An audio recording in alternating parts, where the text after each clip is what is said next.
Welcome students, कैसे हैं सब लोग। उम्मीद करता हूं कि आप पढ़ रहे होंगे और अगर आप घर पे पढ़ाई कर रहे हैं, हमारी क्लासेस रेगुलर ले रहे हैं, तो आप लोग कमेंट के अंदर हमें बताएं कि मैंने आज ये पढ़ा, मैंने आज सर उसके क्वेश्चन करे। वो चीज़ आप हम लोगों को बताएं ताकि हमें भी पता चल सके कि आप लोग पढ़ रहे हो या नहीं पढ़ रहे हो। क्योंकि कई बार होता क्या है, आप लोग ये सोचते हो कि हमें थोड़ा सा पढ़ के क्या कर लेंगे, छुट्टियां चल रही है तो छुट्टियों का एंजॉय कर लेते हैं। लेकिन ये जो आप सोचते हो वो बहुत ही गलत है। क्योंकि मैं आपसे एक क्वेश्चन पूछता हूँ, सोचना इस बारे में कि अगर ये मार्कर है और मार्कर को मैंने हाथ में रख दिया, क्या ये मार्कर इस हाथ को नीचे गिरा सकता है? तो आपका क्वेश्चन का आंसर यही होगा कि सॉरी सर, ये नहीं गिरा पाएगा। यही लग रहा होगा ना कि मार्कर नहीं गिरा पाएगा। लेकिन इस छोटे से मार्कर को आप थोड़ी देर के लिए इसे हाथ पे ही पड़े रहने दो, फिर क्या होगा? थोड़ी देर आप देखोगे कि ये हाथ अभी वहीं पे है, क्योंकि ये इसके ऊपर बल लगा रहा होगा। जैसा कि हम भौतिक विज्ञान में पढ़ते हैं, तो इसके ऊपर बल लगाएगा, लेकिन इसमें द्रव्यमान थोड़ा है इसलिए बल थोड़ा लग रहा होगा। लेकिन आप रेगुलरली इस मार्कर को यहीं पड़े रहने दो और हाथ को यहीं पर रखोगे तो क्या होगा? हाथ की स्ट्रेंथ कम हो जाएगी। और अगर हाथ की स्ट्रेंथ कम हो जाएगी तो हाथ दर्द करने लग जाएगा और ये मार्कर का जो बल है उस बल को हाथ नहीं रोक पाएगा।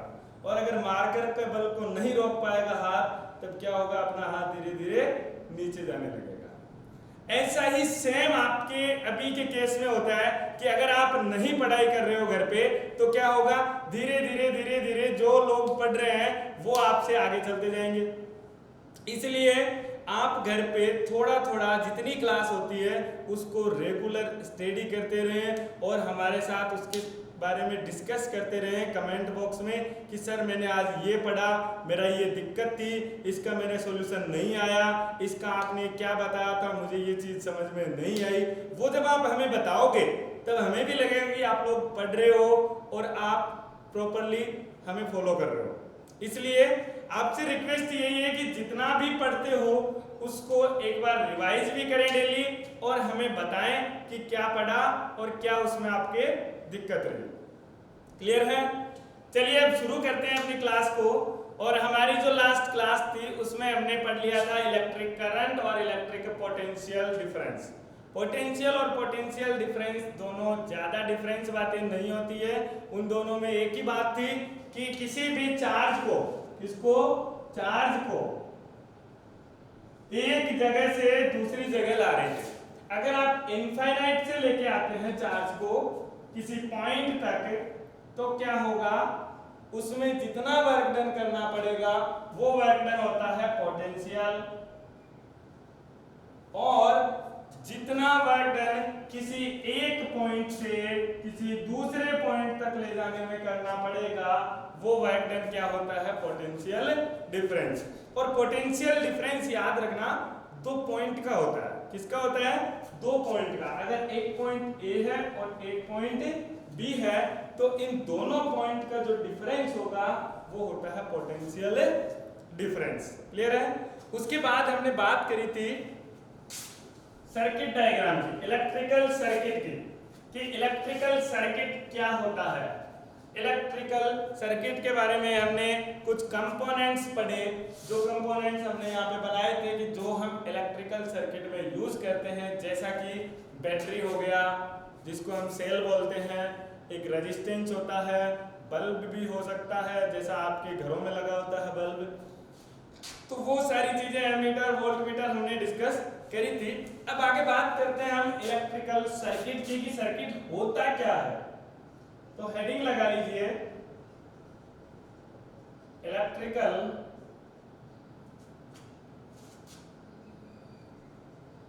सर्किट।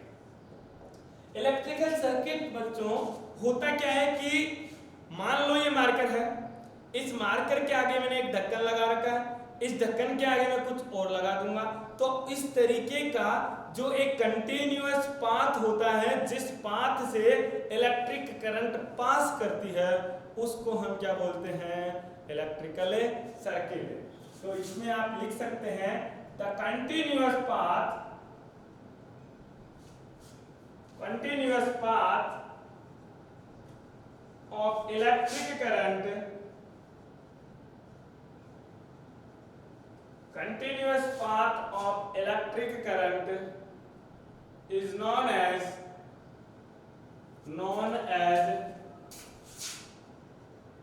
electrical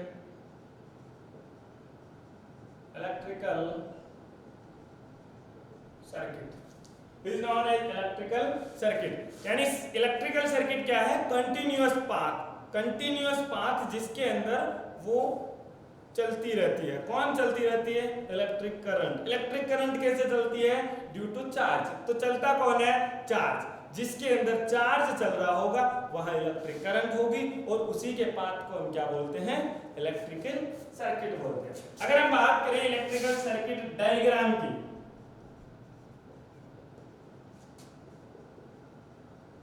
सर्किट डायग्राम, और सर्किट डायग्राम क्या होता है कि जैसे आपका ammeter, voltmeter, cell, resistance, bulb, इन सब का कॉम्बिनेशन उस पाथ के अंदर अरेंजमेंट जो होता है वो अरेंजमेंट क्या कहलाता है? Circuit diagram. तो the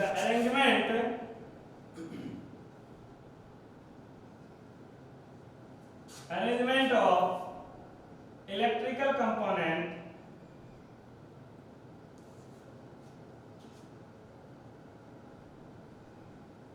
arrangements of electrical components in the electrical circuit is known as circuit diagram.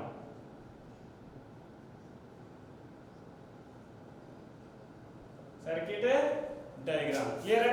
होगा क्या?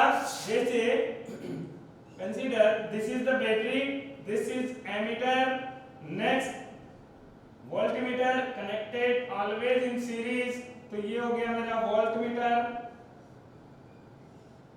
And here is the key. तो ये क्या है? की है, ये सेल है, ये एमीटर है, ये रेजिस्टेंस R है और ये वोल्टमीटर है। This arrangement is known as electrical circuit.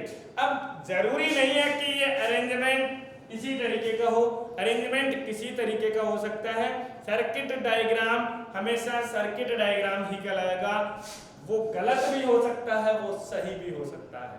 जैसे कंसीडर इस वोल्टमीटर को यहाँ लगा दिया तो सर्किट डायग्राम गलत हो जाएगा, बट वो एक सर्किट डायग्राम है, रॉन्ग सर्किट डायग्राम है। क्लियर है? तो बेसिकली सर्किट डायग्राम क्या है?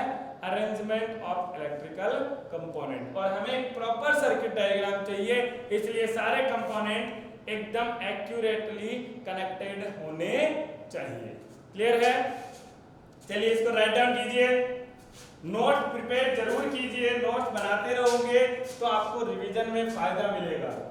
और मैंने कल ही आपको बताया था कि जब भी आप पढ़ते हो तो पढ़ते टाइम पुरानी क्लास को रिवाइज जरूर करें। जैसे आज पढ़ रहे हैं तो कल का रिवाइज करें, कॉपी उठाएं और 5 मिनट के लिए उस कॉपी के अंदर देखें कि कल सर ने क्या पढ़ाया था और आज हम क्या पढ़ने वाले हैं।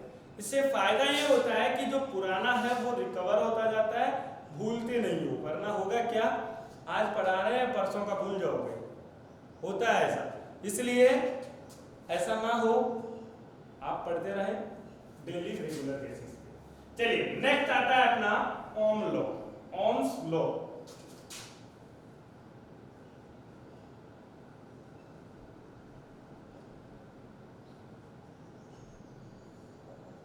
ओम्स लॉ, ओम्स लॉ क्या है बच्चों? एक ओम नाम के साइंटिस्ट थे जिन्होंने एक्सपेरिमेंट करके ये एक रिलेशन निकाला। क्या निकाला? रिलेशन निकाला। किसके बीच में? इलेक्ट्रिक करंट और पोटेंशियल डिफरेंस के बीच में। तो पहले हम इनकी कहानी सुनते हैं और उस कहानी के बाद शुरू करेंगे अपनी थ्योरी। तो कहानी कुछ इस तरीके से है। इन्होंने क्या किया? एक बैटरी ली और इस बैटरी को की से कनेक्ट करके एमीटर लगा दिया, जिससे कि हमें इसके अंदर इलेक्ट्रिकल करंट का पता चल सके कितनी है। क्लियर है? इलेक्ट्रिक करंट मेजरमेंट के लिए एमीटर यूज किया जाता है। देन इन्होंने रेजिस्टेंस लगाया और इस रेजिस्टेंस के एंड पे एक वोल्टमीटर कनेक्ट कर दिया। क्या कनेक्ट कर दिया? वोल्टमीटर। और वोल्टमीटर का यूज किया जाता है कि इस रेजिस्टेंस के एंड पे, इस रेजिस्टेंस के एंड पे कितना वोल्टेज क्रिएट हो रहा है, वो वोल्टेज मेजर करने के लिए यहाँ पे वोल्टमीटर लगा दिया। देन इसको आगे बढ़ा के यहां पर हम लगाते हैं एक रोस्टेट, जिसको हम बोलते हैं वेरिएबल रेजिस्टेंस। Variable resistance. और वेरिएबल रेजिस्टेंस से मतलब क्या है कि रेजिस्टेंस वेरी करवा सकते हैं हम अपने हिसाब से। 2 ओम 3 ओम 4 ओम रेजिस्टेंस को वेरी करवा सकते हैं। अब आपके दिमाग में आ रहा होगा सर रेजिस्टेंस रेजिस्टेंस रेजिस्टेंस, 2 दिन से बात कर रहे हो, रेजिस्टेंस होता क्या है? तो सब्र करो थोड़ी सी, रेजिस्टेंस भी आ जाएगा कि रेजिस्टेंस क्या होता है। क्लियर है? तो इन्होंने क्या किया, जैसे ही इसको ऑन किया की को, और यहाँ पे क्या लगा हुआ है? वेरिएबल रेजिस्टेंस, जिसको हम बोलते हैं डिवाइस, जिसका नाम है रोस्टेट, और उसके ऊपर एक स्लाइडर लगा होता है। स्लाइडर को जब हम स्लाइड करवाते हैं इस तरीके का होता है,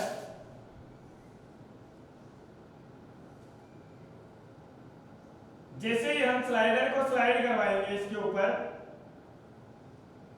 तो क्या होगा? रेजिस्टेंस वेरी करता जाएगा। स्लाइडर यहां से यहां तक वेरी कर सकता है।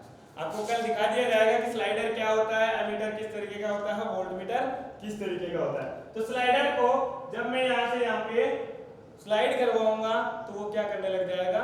वेरी करने लग जाएगा, रेजिस्टेंस वेरी करेगा। और रेजिस्टेंस वेरी क्यों करवाते हैं? क्योंकि हमें क्या चाहिए? अलग अलग वैल्यू चाहिए करंट की, और करंट की वैल्यू अलग करेंगे तो वोल्टेज के अंदर क्या आएगा? डिफरेंस आएगा। अब वो डिफरेंस करंट के अंदर कितना चेंज करने पे कितना वोल्टेज में डिफरेंस आता है, वो मेजर करने के लिए ओम ने एक्सपेरिमेंट करे। और उनके एक्सपेरिमेंट से इन्होंने पाया कि जब ये इसको कांस्टेंट रखता हूं मैं, रेजिस्टेंस को एक जगह पे रख दिया, तो क्या होगा? यहां से या पॉजिटिव या नेगेटिव इलेक्ट्रिक करंट इस तरीके से आई इधर, तो यहाँ पे मेजरमेंट हो गया करंट का, जो कि क्या है? I1 है। क्या है? I1 है। सेम अगर करंट आगे जाती है तो यहाँ पे क्या है? वोल्टेज लगा हुआ है, वोल्टमीटर लगा हुआ है, तो वोल्टमीटर के अंदर भी रीडिंग दिखेगी। वोल्टमीटर में जो रीडिंग होगी वहां से सपोज V1 वोल्टेज आपको दिखाई दे रहा है कि V1 वोल्टेज इसके अंदर आ गया होगा, किस पे? एंड पे, किसके? रेजिस्टेंस के एंड पे। ये रेजिस्टेंस है, इसके एंड के ऊपर क्या लगा हुआ है? वोल्टमीटर। और इस वोल्टमीटर की जो रीडिंग होगी वही हमें क्या दिखाएगी? वोल्टेज दिखाएगी। क्लियर है? जैसे ही इन्होंने इसको चेंज करा, तो चेंज करने के बाद पाया कि अगर करंट को इंक्रीज करता हूं, करंट को क्या करता हूं? इंक्रीज करते हैं, तो नेक्स्ट करंट की वैल्यू है I2। यहां पर I2 is greater than I1। I2 क्या मान रहा हूं मैं? ग्रेटर देन I1 मान रहा हूं। तो जब आपने करंट को वेरी करवाया, करंट को इंक्रीज करवाया, तो क्या होगा? वोल्टेज में भी क्या हो जाएगा? इंक्रीमेंट हो जाएगा। करंट को बढ़ाया तो वोल्टेज भी क्या हो गया? बढ़ गया, इंक्रीज कर गया। लेकिन जैसे जैसे आप करंट को बढ़ाते हो वोल्टेज क्या होता जाता है? बढ़ता जाता है। यहां से अगर आप करंट को डिक्रीज करोगे तो वोल्टेज क्या हो जाएगा? डिक्रीज हो जाएगा। ये एक पर्टिकुलर रेजिस्टेंस के लिए वैलिड रहता है। क्या रहता है? पर्टिकुलर रेजिस्टेंस के लिए वैलिड रहता है कि ये रेजिस्टेंस अगर जब तक सेम है तब तक मुझे ये वैल्यूज मिल रही है। क्लियर है? लेकिन यहां अगर आप इस R1 को बढ़ा करके R2 कर दो, R1 को बढ़ा करके क्या कर दो? R2 कर दो, तो क्या होगा? यहां पे वही करंट I1 के लिए V1 की वैल्यू V1 ना हो करके कुछ अलग हो जाएगी। क्या हो जाएगी? कुछ अलग हो जाएगी। तब ओम ने पाया कि I तो V पे डिपेंड कर रहा है, V और I एक दूसरे पे डिपेंडेंट है, यानी ये वेरी करवाओगे तो ये वेरी कर जाएगा। लेकिन जब रेजिस्टेंस को आप बढ़ा या घटा देते हो तो जो वेरिएशन है वो भी क्या हो जाता है? चेंज हो जाता है। वो किस तरीके से होता है वो ओम ने अपने लॉ में बताया। यहाँ पे देखो, यहाँ आई को इंक्रीज किया तो वी इंक्रीज हो गया। कहने का मतलब क्या है, आई इंक्रीज हो रहा है तो वी भी क्या हो रहा है, आई इंक्रीज हो रहा है तो वी भी इंक्रीज हो रहा है। इसका मतलब आई और वी क्या होने चाहिए, प्रोपोर्शनल होने चाहिए। क्या होने चाहिए, प्रोपोर्शनल होने चाहिए। इक्वल नहीं बताया कि इसमें जितना इक्वल होगा उतना इक्वल इसमें होगा। क्यों नहीं होगा, क्योंकि जब आप रेजिस्टेंस को अलग कर देते हो तो जो वेरिएशन पहले हो रहा था वो वेरिएशन अब नहीं हो रहा है, इसलिए ये प्रोपोर्शनल होता है, इक्वल नहीं होता है। अब प्रोपोर्शनलिटी कांस्टेंट को हटाने के लिए उन्होंने तिगड़म लगाया और मिलाया क्या उनको, यहाँ पे आना चाहिए एक नया कांस्टेंट जिसका नाम होता है आर। क्या नाम होता है, आर। और वो जो आर होता है वहीं से v इज इक्वल टू आ जाता है I R. v is equal to क्या आ जाता है, आई आर। और ये आर कुछ नहीं होता है, ओम का कांस्टेंट है जिसका नाम दिया जाता है रेजिस्टेंस। क्या नाम दिया जाता है, रेजिस्टेंस। जो हम 2 दिन से बात करते आ रहे हैं कि रेजिस्टेंस क्या होता है, वो रेजिस्टेंस ये होता है ओम का कांस्टेंट होता है और पर्टिकुलर कंडक्टर के लिए अलग अलग होता है। हर एक कंडक्टर के लिए इसका मान क्या हो जाएगा, अलग अलग हो जाएगा, वैल्यू डिफरेंट हो जाएगी। तो चलिए शुरू करते हैं। ओम लॉ क्या कह रहा है, ओम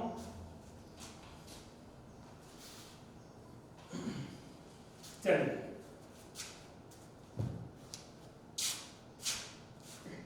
according to this law,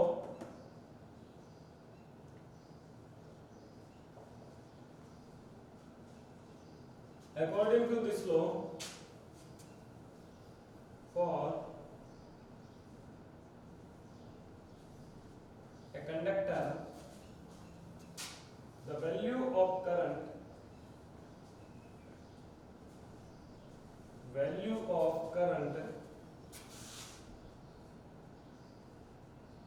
is directly proportional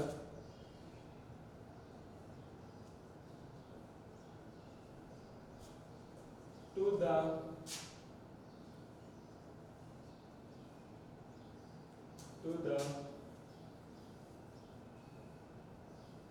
voltage difference or potential difference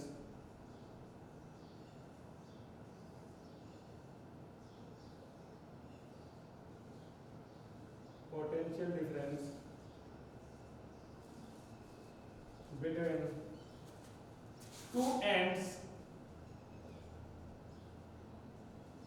of resistor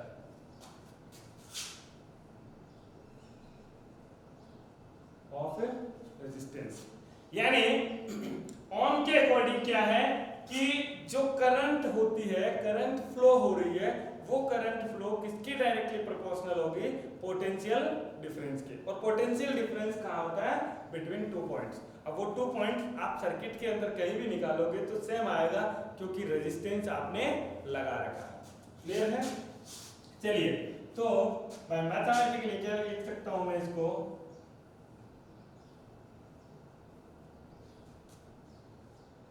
V is I is proportional to V. Current is directly proportional to voltage difference, that is potential difference, and if we say that इसको हम दूसरे तरीके से लिख सकते हैं V proportional to I, V proportional to I। ऐसा क्यों लिखा कि V को इधर कर दिया, I को इधर कर दिया। जब भी हम प्रोपोर्शनलिटी कांस्टेंट लगाते हैं, यहाँ से ये चिन्ह हटाएंगे, साइन हटाएंगे, तो यहाँ पे क्या आएगा, एक कांस्टेंट आएगा। और जब भी हम कांस्टेंट लगाते हैं तो कांस्टेंट को यहाँ पर लगाते हैं। क्लियर है। कांस्टेंट यहाँ लगाते हैं और हमारी आदत क्या है कि जो भी कांस्टेंट आएगा उसको हम मल्टीप्लाई कर देते हैं। क्या करते हैं, मल्टीप्लाई। लेट अस कंसीडर, अगर मैं इसको लिखता हूँ I प्रोपोर्शनल टू V, कि I के अंदर चेंज हुआ तो V में भी चेंज हो जाएगा, और V में चेंज होगा वो कितने टाइम है I का, वो क्या होगा, हमें मल्टीप्लाई करना होता है। लेकिन अगर सपोज करो कि I के अंदर आपने चेंज किया और V में चेंज हुआ, वो V में चेंज क्या हो गया, ज्यादा हो गया। v में चेंज क्या हो गया, ज्यादा हो गया। अब उसको कम करना है तो कम करोगे तो मल्टीप्लाई करना है या डिवाइड करना पड़ेगा, डिवाइड करना पड़ेगा। और डिवाइड करेंगे तो हमारी आदत तो गलत हो गई, यहाँ पे जब हम क्या कर देंगे, मल्टीप्लाई कर देंगे, और मल्टीप्लाई करते ही वो क्या हो जाती है, वैल्यू अलग हो जाती है। इसलिए उन्होंने क्या किया, यहाँ पर कांस्टेंट हटाने के लिए v इज इक्वल टू क्या कर दिया, r मल्टीप्लाई i। जो r होता है इसको बोलते हैं proportionality constant. Here r is equal to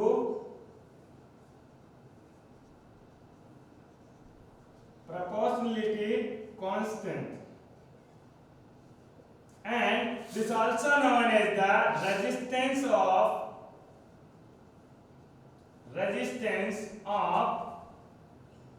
conductor। Resistance of conductor होता है और इसी को हम क्या बोलते हैं, प्रोपोर्शनलिटी कांस्टेंट बोलते हैं। क्लियर है। और जो आपका I है, I is known as the current flowing in circuit. V is the potential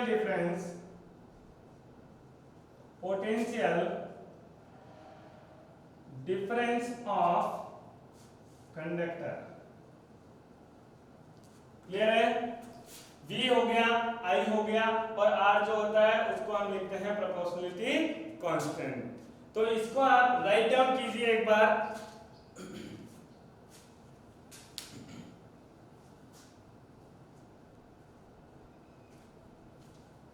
चलिए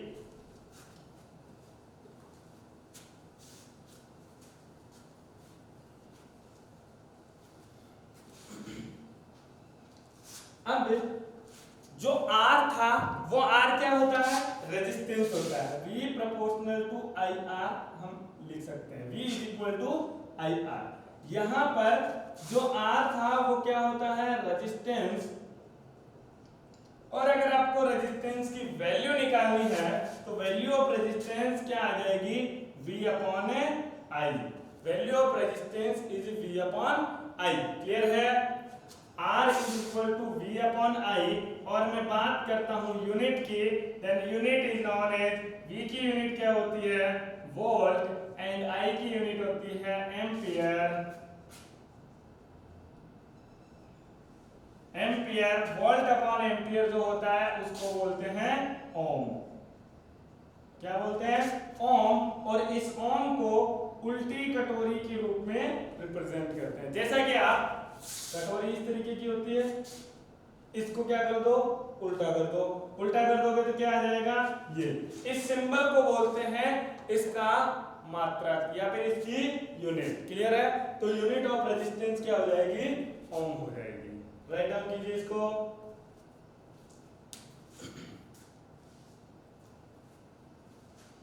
चलिए आगे हम एक क्वेश्चन करते हैं और क्वेश्चन करके इस क्लास को फिनिश करेंगे।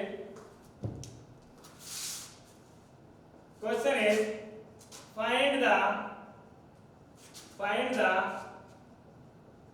Current flowing in find the potential difference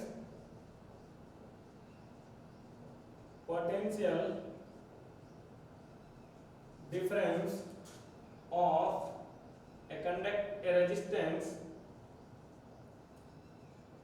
a resistance of 5 ohm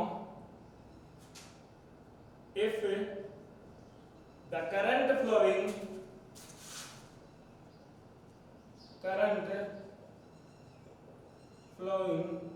is 25 ampere. Clear है। करंट फ्लोइंग 25 एम्पियर दे रखा है, रेजिस्टेंस आपको 5 ओम दे रखा है, आपको पोटेंशियल डिफरेंस फाइंड आउट करना है। तो जब हम पोटेंशियल डिफरेंस फाइंड आउट करते हैं तो हमारे पास तो दिमाग में एक ही बात आती है, delta V। And delta V क्या होता है, W by Q। Here we need the W work done and Q is the charge। और हमारे पास में ना चार्ज है और ना वर्क डन है, ना तो चार्ज है ना ही वर्क डन है, दोनों ही नहीं है। तो क्या करेंगे, ये फॉर्मूला अप्लाई नहीं होगा। अगर ये फॉर्मूला अप्लाई नहीं हो रहा है तो कौन सा फॉर्मूला अप्लाई करेंगे? देखो, आपको जब भी नाम दे दिया जाता है रेजिस्टेंस का, और रेजिस्टेंस यूज होता है किसके अंदर? ओम्स लॉ में, और ओम्स लॉ को अगर आप यूज करोगे तो आपको पोटेंशियल डिफरेंस इजीली मिल जाएगा। क्लियर है? तो गिवन डेटा लिखो सबसे पहले, गिवन डेटा, और गिवन डेटा क्या है?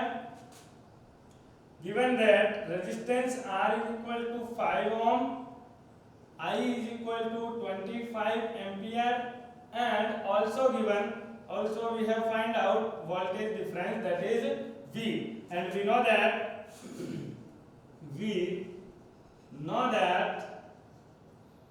V is equal to क्या होता है? I multiply R, then V is equal to I की वैल्यू कितनी है?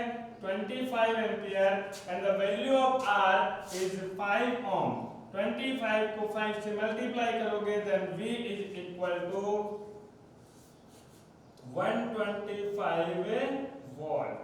125 वोल्ट किसकी वैल्यू आएगी? वोल्टेज की वैल्यू आएगी। क्लियर है?